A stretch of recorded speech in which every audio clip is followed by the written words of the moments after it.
Բարև ձեզ, հարգարժան նախագահող, հարգելի գործընկերներ, ինձ համար մեծ պատիվ է և ուրախություն է ազգային ժողովին ներկայացնել առողջության համընդհանուր ապահովագրության փաթեթը, օրենսդրական փաթեթը։ Այն իրենից ներկայացնում է առանձին օրենք առողջության համընդհանուր ապահովագրության մասին և բազմաթիվ օրենքների փոփոխությունների նախագծեր։ Հավելումը նշեմ, որ այս օրենսդրական փաթեթին հաջորդիվ կառավարությունը ընդունելու է նաև ենթաօրենսդրական ակտերի մի ամբողջ փաթեթ, որոնք պետք է համալրեն մեր օրենսդրությունը և ըստ էության հնարավորություն ստեղծեն առողջության համընդհանուր ապահովագրության համակարգի ներդրման։ Եվ այսպես, Հայաստանի Հանրապետության կառավարության 2021-26 թվականների ծրագրի անկյունաքարային խոստումներից և ծրագրերից մեկը մարդկային կապիտալի զարգացման շրջանակներում առողջության համընդհանուր ապահովագրության ներդրումն էր։ Ինչու՞, որովհետև երկրներում առողջապահական համակարգերի կանխավճարային մոդելը երկար տարիների ընթացքում ապացուցել է իր արդյունավետ լինելու հանգամանքը։ Այն ապահովում է, որ բնակչության ֆինանսական հասանելիությունը և պաշտպանվածությունը հիմնական ծառայությունների փաթեթում ընդգրկված ծառայություններում մարդիկ հնարավորություն ունենան ստանալ։ Որպեսզի ժամանակի ընթացքում կրճատվի բժշկական օգնության և սպասարկման ծառայությունների դիմաց կատարվող ահռելի ծախսերը և դրա հետևանքով կրճատվի աղքատացման ցուցանիշները։ Որպեսզի բարձրացվի առողջապահության բնագավառում ծախսվող գումարների արդյունավետությունն ու նպատակայնությունը և ամենակարևորը բարելավի բուժծառայությունների սպասարկման որակը և մեր երկրի առողջական ցուցանիշները։ Այս խնդիրների լուծման համար է, որ մեր կառավարությունը ընդունեց 2023 թվականին ընդունեց հայեցակարգ, որտեղ ամփոփվեցին հիմնական մոտեցումները առողջության ապահովագրության ներդրման և այդ հայեցակարգի հիման վրա այնուհետև մշակվեց մոդելը, իրականացվեցին հաշվարկները, իրականացվեց օրենսդրական փաթեթի ամբողջական նախապատրաստական աշխատանքները և ըստ էության այսօր մենք այստեղ ենք ընդունելու մեր երկրի իմ կարծիքով կարևորագույն ռեֆորմներից մեկը։ Այո, ինչպես նաև բյուջեի քննարկման ժամանակ ես իմ խոսքում նշել էի, 90-ական թվականներից ընդունվել են մի շարք հայեցակարգեր, կառավարությունների ծրագրերում են զետեղված եղել առողջության ապահովագրության համակարգերի ներդրման խոստումները և ըստ էության անընդհատ այդ խոստումը կիսատ է մնացել ինչ-ինչ հանգամանքների բերումով։ Եվ այս օրենսդրական փաթեթի շրջանակներում մենք մեր երկրում փուլային ձևաչափով ներդնելու ենք մի ընդհանրական համակարգ, որը ապահովելու է բոլոր քաղաքացիների առողջական հիմնական կարիքների բավարարումը։ Եվ ես այստեղ նորից պիտի շեշտադրեմ, որ այն համընդհանուր է, այսինքն ներառելու է Հայաստանի բոլոր քաղաքացիներին, բայց չի ծածկելու բոլոր քաղաքացիների և ամեն անհատի ողջ առողջապահական կարիքները, այլ ուղղված է հիմնական հիվանդացության և մահացության բեռ հանդիսացող վիճակների, հիվանդությունների մեղմանը, դրանց առողջապահական ամենալավ արդյունքների ապահովմանը։ Օրենսդրությամբ և առանձին այս օրենքի շրջանակներում մենք անդրադարձ ենք կատարել հիմնական հասկացություններին իհարկե, որովհետև մենք հասկանում ենք, որ ներդրվում է նոր համակարգ և պետք է շեշտադրեմ, որ ապահովագրական ընդհանուր առմամբ մեր երկրում եղած իրավական կարգավորումներից կան որոշակի առանձնահատկություններ, որոնք հենց սահմանվելու են այս օրենքի շրջանակներում։ Ապահովագրական հիմնական հասկացություններից են իհարկե ապահովագրական դեպքը, ապահովագրվող անձանց շրջանակը, ուրեմն ապահովագրական հիմնադրամի հասկացությունը, նրա գործառույթները, պետության կողմից երաշխավորված ապահովագրավճարները, անցումային փուլերի հստակ աստիճանակարգը եւ բոլոր այս իրավական նորմերը ամփոփելու են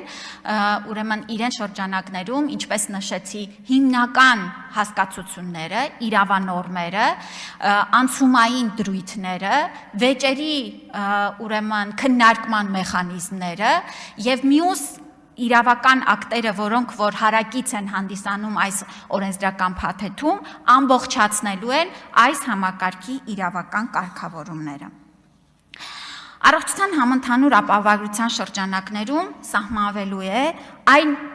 ուրեմն պայմանագրային հարաբերությունները, որոնք որ ապահովագրական հիմնադրամը ունենալու է ապահովագրվողի հետ, ունենալու է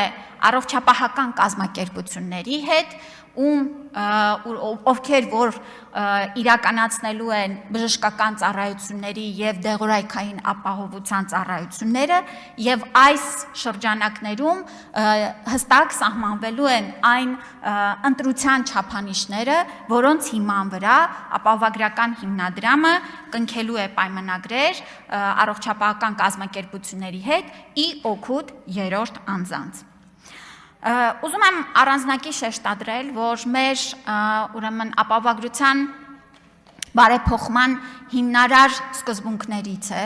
որ մենք մեր երկրի բոլոր քաղաքացիներին միավորում ենք մեկ ապահովագրական զամբյուղի մեջ, որպեսզի հավասարակշռենք մեր երկրի բոլոր քաղաքացիների առողջական, ֆինանսական ռիսկերը,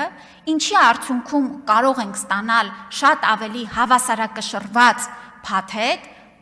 այն արժեքով, որը այլ պարագայում դժվար էր լինելու ապահովել։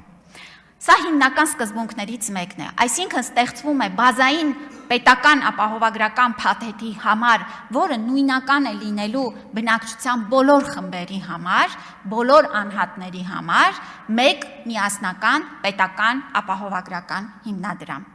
Բայց նաև այս օրենքը հստակ կարգավորում է, որ այս ապահովագրական հարաբերություններից դուրս, այսինքն բազային փաթեթից դուրս ծառայությունների ստանալու համար, ինչպես նաև հավելյալ ուրեմն ծառայություններ, հավելյալ ուրեմն կոմֆորտային պայմաններում ծառայություններ ստանալու համար, այնպիսի ծառայություններ, որոնք որ փոխհատուցման առավելագույն չափեր ունեն փաթեթի շրջանակներում, մեր երկրում շարունակելու է գործել մասնավոր ապահովագրման մեխանիզմները եւ իհարկե մեր քաղաքացիների մի մասը վստահաբար տարիների ընթացքում շատ ավելի մեծ մասը կարողանալու է օգտվել ինչպես պետական բազային ապահովագրական փաթեթից, այնպես էլ նաեւ պլյուս փաթեթներից, որոնք շատ ավելի մեծ ծառայությունների շրջանակ կընդգրկեն իրենց մեջ։ Ես իհարկե մենք հանձնաժողովի նիստում երկար քննարկել ենք մանրամասն այն փուլերը, որոնք որ նախատեսված են օրենքով, բայց ես նորից դրանց վրայով իհարկե կանցնեմ եւ իհարկե հետո սիրով կպատասխանեմ նաեւ ձեր հարցերին։ Եվ այսպես, մենք նախատեսում ենք ապահովագրության համակարգը ներդնել 3 տարվա ընթացքում։ Առաջին փուլը, որ պետք է մեր ապահովագրվողները ներառվեն, ես ինչու եմ նշում այս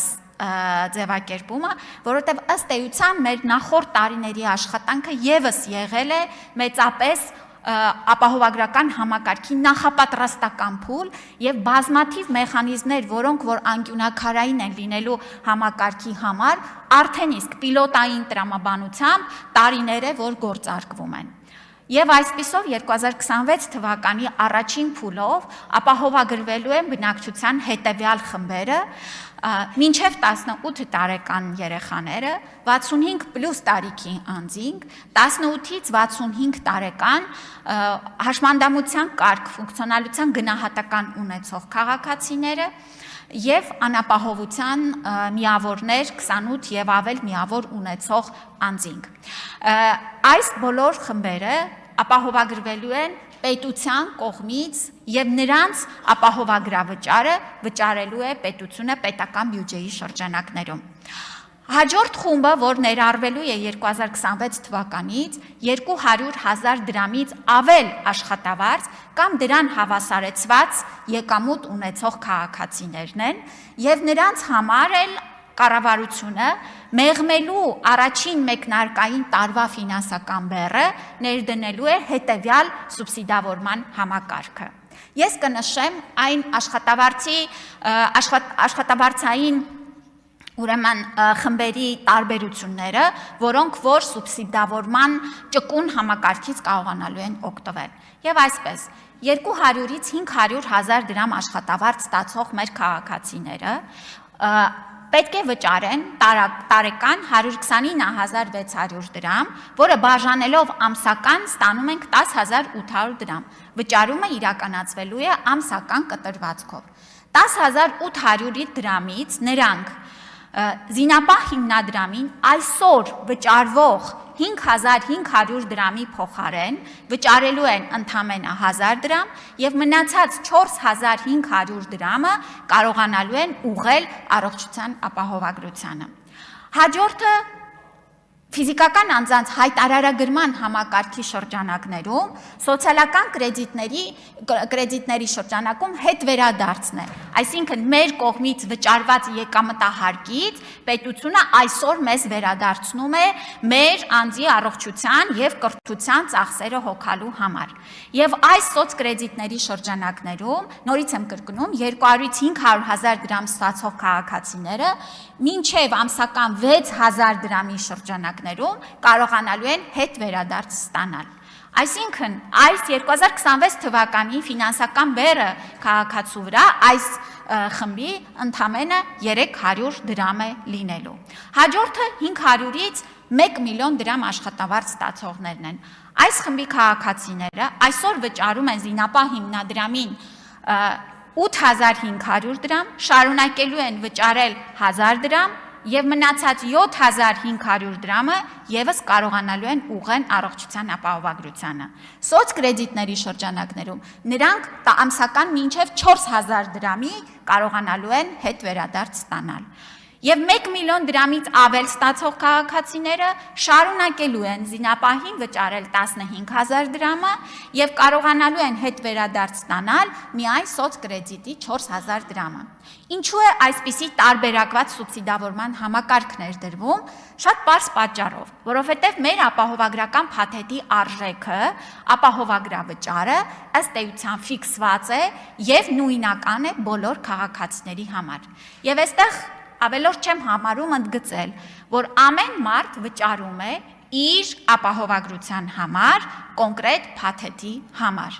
Եվ որպիսի մենք ունենանք նաև սոցիալական համերաշխության սկզբունքի պահպանություն, այսինքն նվազ եկամուտներ ունեցող քաղաքացիների եւ բարձր աշխատավարձ ստացող քաղաքացիների համար ֆինանսական նույնական բեռ չթողնենք, կառավարությունը որոշում է կայացրել նման սուբսիդավորման համակարգ ներդնելու։ Հաջորդ տարի 2027 թվականին կներառվեն մինչև 200,000 դրամ, այսինքն բոլոր ֆորմալ գրանցված աշխատողները։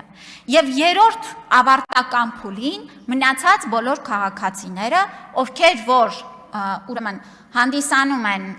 գյուղացիական տնտեսություններում զբաղվածներ, հանդիսանում են ընտանիքի